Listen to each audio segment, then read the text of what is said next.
Assalamualaikum warahmatullahi wabarakatuh.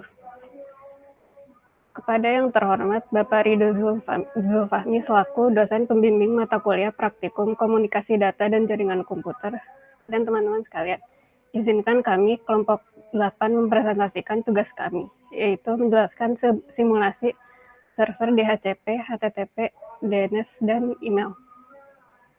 Sebelumnya izinkan kami perkenalkan diri.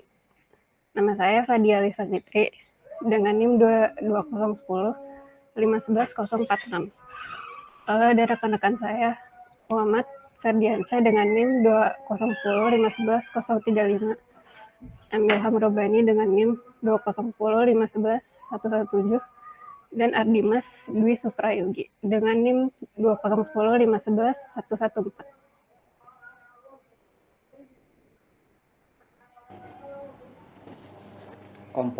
Komponen yang ada dalam simulasi ini ada 3 PC. PC pertama dengan IP address 192.168.1.2. PC 2 dengan IP address 192.168.1.3.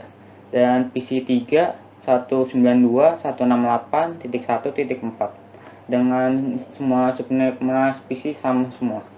Dan ada 4 server. Yang pertama DHCP server dengan IP address 192.168.1.100. Ada web server 192.168.1.150. Dan ada DNS server dengan IP address 192.168.1.200.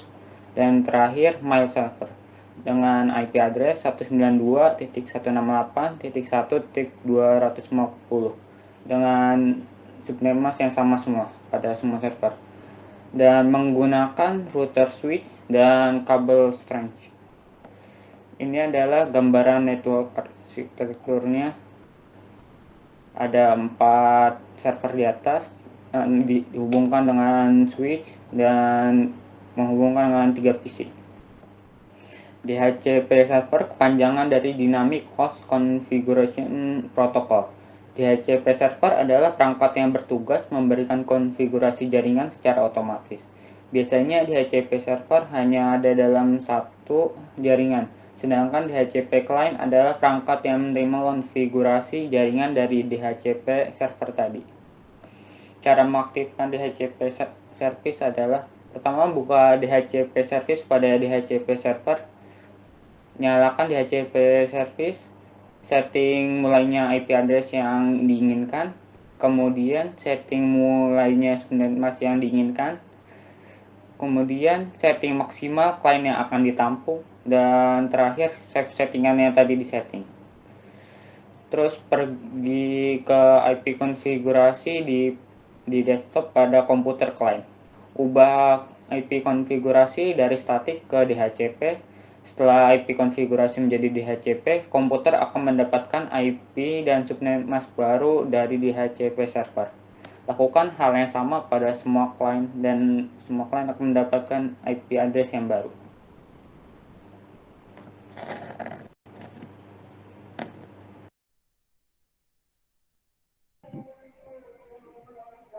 Selanjutnya ada HTTP server atau Hypertext Transfer Protocol. Server HTTP Apache atau server web atau www Apache adalah server web yang dapat dijalankan di banyak sistem operasi seperti Unix, BSD, Linux, Microsoft Windows, dan Novell NetWare serta platform lainnya yang berguna untuk melayani dan memfungsikan situs web. Protokol yang digunakan untuk melayani fasilitas web ini menggunakan HTTP. Selanjutnya ada settings HTTP services. Pertama, kita buka HTTP service pada web server. Lalu kita nyalakan HTTP service. Lalu kita edit jika ingin menampilkan yang sesuai dengan keinginan kita yang akan tampil pada halaman website. Selanjutnya, jika sudah ada tampilan seperti ini, website sudah bisa diakses oleh klien melalui web browser. Akan tetapi masih dalam bentuk alamat IP address karena belum disetting DNS-nya. Baik, selanjutnya adalah DNS atau Domain Name System. DNS adalah suatu sistem database yang terdistribusi untuk mencari suatu nama situs yang terhubung dengan jaringan menggunakan TCP/IP. Sementara DNS server adalah sistem komputer server yang menjalankan layanan kerja DNS. Misalnya, akses ke Google tidak perlu mengetik 172.217.0.142 atau mengetik IP address-nya di address bar. Jadi, Anda hanya perlu memasukkan alamat google.com saja. Tentu saja ini mempermudah pekerjaan dan lebih efisien. Nah, berikut untuk setting DNS service-nya. Yang pertama, kita buka DNS service pada DNS server. Lalu kita nyalakan DNS service-nya. Lalu kita masukkan domain yang akan dijadikan pengganti dari IP tersebut. Misalnya tadi google.com. Lalu masukkan IP address dari yang sesuai dengan nama domain tadi. Nah, jika sudah, kita klik add atau kita bisa klik save. Nah, setelah itu nanti semua domain website dan alamat IP yang sudah terrecord akan tampil di tabel di bawah itu. Nah, selanjutnya ini untuk setting DNS service-nya di DHCP server. Yang pertama itu kita buka kembali DHCP service pada DHCP server. Lalu kita masukkan IP address dari DNS servernya ke dalam DHCP server. Nah, setelah itu tinggal kita klik save saja. Nah, setelah DHCP server didaftarkan DNS-nya, maka komputer klien akan mempunyai DNS yang sama dengan seluruh klien yang terhubung dengan DHCP server. Nah, setelah tadi disetting DHCP servernya, jadi saat kita buka web browser, nggak perlu nulis IP lagi, kita tinggal nulis domain webnya.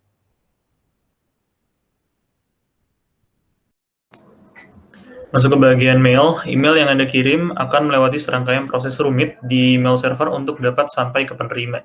Secara sederhana, mail server berfungsi sama seperti kantor pos. Ia menyimpan surat masuk, lalu mengirimkannya ke penerima. Terdapat dua email server. Yang pertama ada SMTP, Simple Mail Transfer Protocol. SMTP adalah suatu protokol untuk berkomunikasi dengan server guna mengirimkan email dari lokal email ke server, sebelum akhirnya dikirimkan ke server email penerima. Yang kedua ada POP, Post Office Protocol. POP adalah protokol standar internet lapisan aplikasi yang digunakan oleh klien email untuk mengambil email dari server email. Untuk setting email service ini, yang pertama buka email server pada mail server, nyalakan SMTP pada POP service, masukkan nama domainnya, lalu daftarkan user dan set passwordnya, lalu klik tanda plus. Yang kedua, daftarkan nama domain dan IP address server mail ke dalam DNS server service pada server DNS.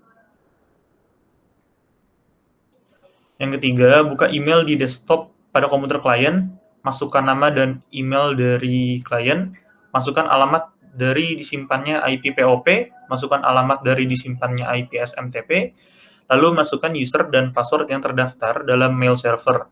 Lakukan hal yang sama pada semua klien yang terhubung dalam jaringan yang sama.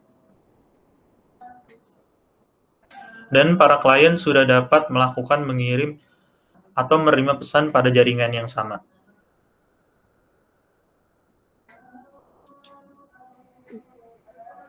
Demikian presentasi dari kelompok kami. Semoga bermanfaat dan kurang lebihnya mohon maaf. Wassalamualaikum warahmatullahi wabarakatuh.